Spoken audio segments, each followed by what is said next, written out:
नमस्कार, मेरा नाम एडवोकेट हिमांशु गुप्ता है और मेरे आज के वीडियो का शीर्षक है इवोल्यूशन ऑफ कोचिंग सेंटर्स। किस तरीके से कोचिंग सेंटर्स हमारे देश में अपना पाँव पसारना शुरू किए थे।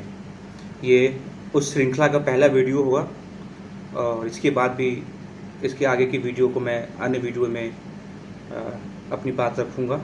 और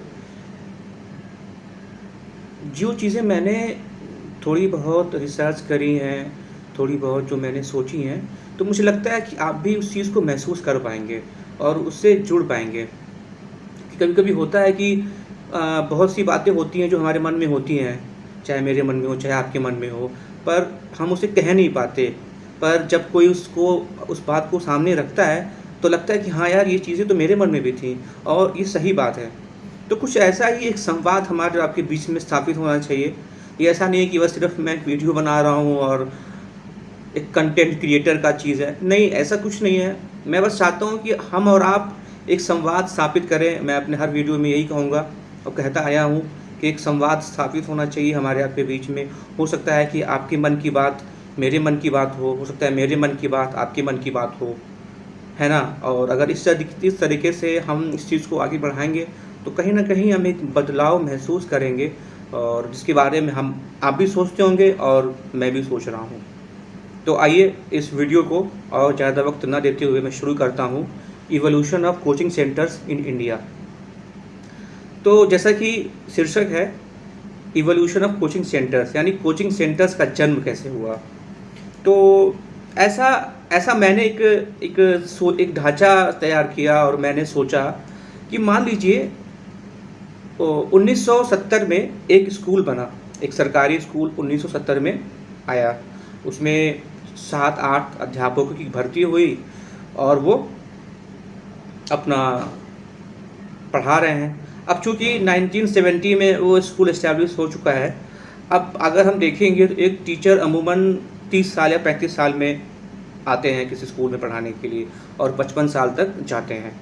तो अगर हम 1970 में स्कूल बना है तो एक टीचर का रिटायरमेंट हो सकता है वो 2005 में हो, ठीक है। बाकी टीचर भी उसके आगे पीछे रिटायर होंगे। 1970s में टीचरों की जो सैलरी होती थी काफ़ी न्यूनतम होती थी, बहुत कम होता था, ठीक है। तो अन्य जो आय के ज़रिए थे वो नहीं हुआ करते थे। सिर्फ एक आय का स्रोत हुआ कि हाँ भाई, आप स्कूल से जो भी मिल रहा है वो मिल रहा है।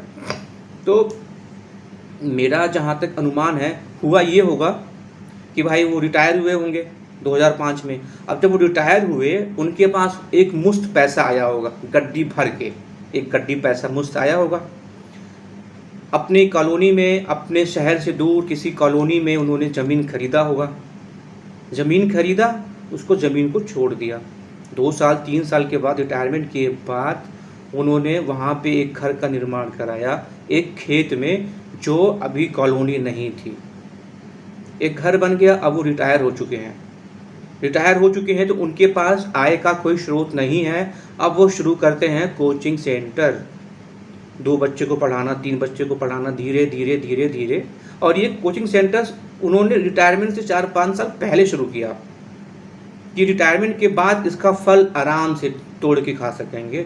अब वहाँ पे 2 बच्चों से शुरू किया, 5, 10, 20, 50 बच्चे उनके कोचिंग सेंटर्स में जी पहुँच गए। 100 रुपये, 50 रुपये या 200 रुपये मान लीजिए। उनका मकान भी तैयार हो गया, वो रिटायर भी हो गए हैं और चल रहा है। दूसरा टीचर रिटायर होते हैं 2010 में। वो भी उसी टीचर के कॉन्टेक्ट में आते हैं कि हाँ साहब, आपने मकान कहाँ लिया? हाँ, हम तो यहाँ लिए हैं, सस्ता मिल गया। अच्छा, खाली है क्या? हाँ, पूरा प्लॉट खाली है। वो भी आके अपना मकान वहाँ पे बनवा देते हैं। 2 मकान हो गया। ये भी 5 साल पहले ट्यूशन पढ़ाना चालू किए, इनके पास ही बच्चे आ गए। इनका भी एक एक्स्ट्रा इनकम का स्रोत चालू हो गया। ऐसे करके सारे टीचर्स रिटायर होते हैं और वो उसी जगह पे मकान लेते हैं। उस जगह का नाम देते हैं वो टीचर्स कॉलोनी। अब सोच रहे हैं, evolution of teachers colony, evolution of coaching centres, just because they want some extra income. They are already retired, वो रिटायर हो चुके हैं, उनके पास एक्स्ट्रा इनकम का कोई स्रोत नहीं है, तो उन्होंने इस जरिए को चुना। कोचिंग सेंटर, टीचर्स कॉलोनी इस तरीके से अस्तित्व में आए होंगे, ऐसा मेरा मानना है और हो सकता है कि आप भी इससे इत्तेफाक रखते हो। इस तरीके से एक छोटे से स्तर पे चीज़ें शुरू हुई और आज के डेट में ये इतने बृहद स्तर पे हैं कि हमारे घर में घुस गए हैं भाई साहब। हमारे घर में घुस करके कहते हैं कि छठी क्लास से आप आओ, हम आपको आईएएस बनाएंगे, छठी क्लास से हमारे पास आओ, हम आपको डॉक्टर बनाएंगे, छठी क्लास से हमारे पास आओ, हम आपको इंजीनियर बनाएंगे। छठी क्लास से ही हमारे घर में घुस करके अब हमारे मानसिक तनाव को इतना ज़्यादा बढ़ा दिए हैं कि हम और आप तो सोच नहीं सकते। अब हम सोचेंगे भी तो कैसे? अब अगर हम इवोल्यूशन ऑफ ह्यूमन बीइंग्स की बात करें, होमो सैपियंस, हम लोग होमो सैपियंस हैं भाई, और हमारा इवोल्यूशन कैसे हुआ है पता ही है। पहले हम क्या थे, फिर धीरे धीरे इवॉल्व होते होते इस रूप में आए हैं। तो जहाँ से इवॉल्व हुए हैं उसकी विशेषता क्या है? नकल करने की। हमारी सबसे बड़ी विशेषता अगर है कोई पूछेगा तो साहब हम नकल करने में आगे होते हैं, हम नकल करते हैं। हम पूछते भी नहीं हैं कि क्यों है। दो लोग मोमबत्ती लेके अगर बाहर निकल गए, हम पूछेंगे नहीं, उनके पीछे पीछे चलेंगे कि अगर कोई तीसरा बंदा उसको ज्वाइन करेगा तो मैं भी धीरे से ज्वाइन कर लूँगा। घर खिड़की से बाहर निकलते हैं, खड़े होते हैं, अच्छा 2 लोग जा रहे हैं क्या, क्यों जा रहे हैं भाई साहब? कोई कुछ नहीं जानना, 2 लोग जा रहे हैं, हम भी उनके साथ ज्वाइन हो लेते हैं। ऐसे करते कारवां बढ़ गया, किसी को नहीं पता क्या बात है, क्यों आगे जा रहा है वो। ये हमारी हरकत है, ये हमारी मानसिकता है, क्योंकि हम नकलची हैं। हमारा इवोल्यूशन कैसे हुआ है ना? तो चूँकि evolution of coaching centres, evolution of teachers colony और इवोल्यूशन ऑफ हमारे दिमाग का, ये मैंने आपके सामने एक छोटा सा एक उदाहरण के तौर पे रखा है और उम्मीद करता हूँ कि आप इस चीज़ को समझ पाएंगे कि कोचिंग सेंटर्स का विकास इसी तरीके से कैसे कैसे बढ़ा। और आज के तौर पे तो कोचिंग सेंटर्स से बड़ा बिजनेस, इससे बड़ा मार्केटिंग, इससे बड़ा आय का स्रोत मुझे लगता है कि नहीं होगा। और इसका सबसे बड़ा खामियाजा क्या है? हमारे स्कूल की क्वालिटी का ख़राब होना, हमारे स्कूल की एजुकेशन का ख़राब होना। मतलब यार मेरे को आप एक चीज़ बस बता दो, 1.5 लाख रुपए फीस आप स्कूल में देते हो, बिना सोचे समझे आप बच्चे का ट्यूशन भी लगा रहे हो। मतलब आप एक बार सोचते भी नहीं हो कि हम यार 1.5 लाख रुपए आप कॉन्वेंट स्कूल में फीस दे रहे हो, उसके बाद भी उसको 3 का मैथ, फिजिक्स, केमिस्ट्री जो लगता है आप उसको ट्यूशन लगा दे रहे हो। आप मान के चल रहे हो कि स्कूल में पढ़ाई साहब नहीं होती है। तो मेरे भाई, तो स्कूल में पढ़ाई नहीं होती है तो सस्ते स्कूल में पढ़ाओ, सरकारी स्कूल में पढ़ा दो। जब तुमको ट्यूशन लगवाना है तो तुमने तो सोचना ही बंद कर दिया है ना, क्योंकि नहीं फलाने के बच्चा ट्यूशन जाता है तो हम भी ट्यूशन लगवाएंगे। सोचना ही नहीं है कि स्कूल की क्वालिटी क्या है, हमारा बच्चा क्या सच में ट्यूशन के लायक, ट्यूशन उसको ज़रूरत है भी कि नहीं है।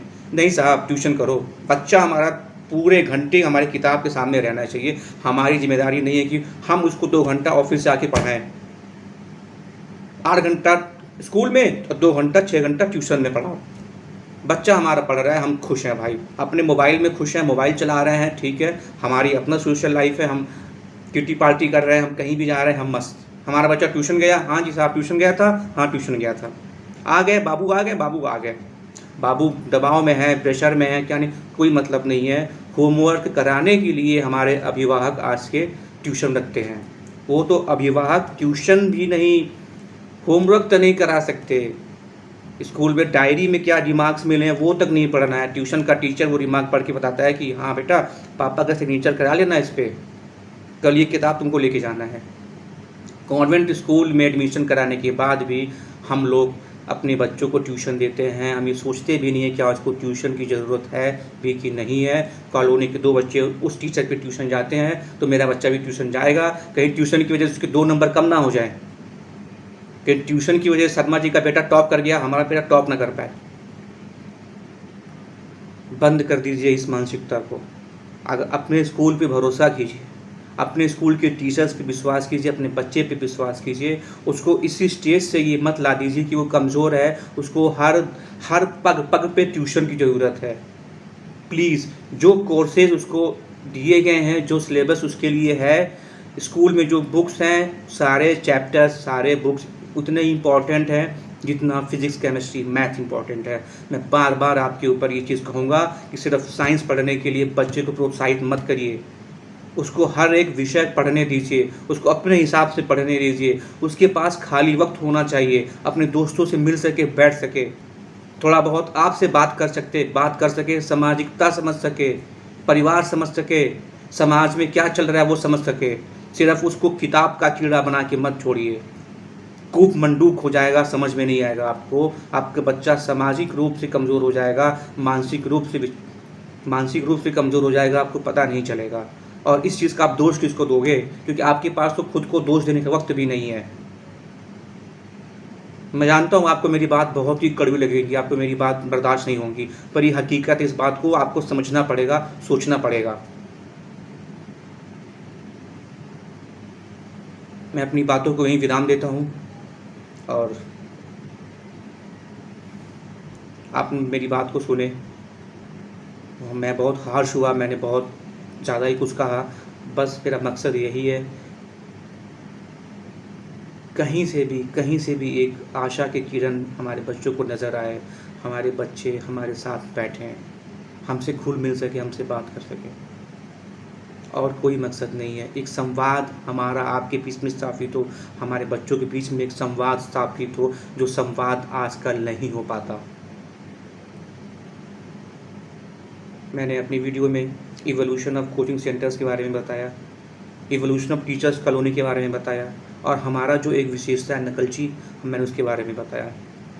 अगले वीडियो में मैं इसी वीडियो को आगे लेके जाऊंगा और आगे कोचिंग सेंटर्स का विकास, प्रचार प्रसार कैसे हुआ, मैं उसको आपके सामने समक्ष रखूंगा, उसका जिक्र करूंगा। और मैं चाहता हूं कि आप भी मेरे साथ संवाद करें, आप भी मेरे साथ अगर सहमत हो, असहमत हो, उसको बताएं, ताकि मुझे लगे कि हाँ, मेरी बात आप तक पहुंचती है। और क्या पता आपके मन की बात, मेरे मन की बात एकजुट हो रही है।